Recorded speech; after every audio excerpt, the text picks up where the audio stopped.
Section 3 looks at the wider changes in the 4th edition of the ECC, which relate and refer to the work of the project manager, but which may well impact on the supervisor. We look first at the contract data and the scope. The purpose of the contract data hasn't changed at all. Its format has changed slightly to make it more relevant and more following the pattern and structure of the contract itself. So the contract data follows the structure of core clauses, and then the option for resolving and avoiding disputes, the W clauses, then secondary options X, Y and any Z clauses, and then finally follows any information related to the schedules of cost components. Guidance on how to fill in the contract data can be found in Part 2 of the User Guide Volume 2. As stated earlier, there are a number of new secondary options in the contract. Looking at each of these in turn, X8 is a new one providing the option to have undertakings to the client or others provided.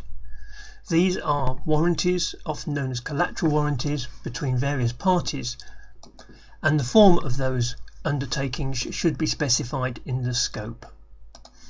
X9 transfers the rights of any material provided by the contractor over to the client. The standard default position is that the rights are retained by the party who creates them. X9 would transfer the contractor's rights back to the client.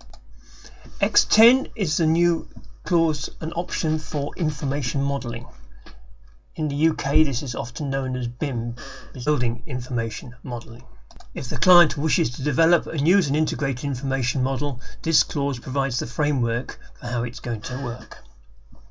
It is not set with any particular form of BIM modelling that is in use, any protocols. These are added as the client wishes. X11 strictly is not a new option, it's moved something that was in core across into an option clause. In the 3rd edition, the client employer, as it was then, was able to terminate for any reason at all under the contract. That has been removed from the core clauses and put into an option, so X11 provides the client with the ability to terminate for any reason not in the termination table.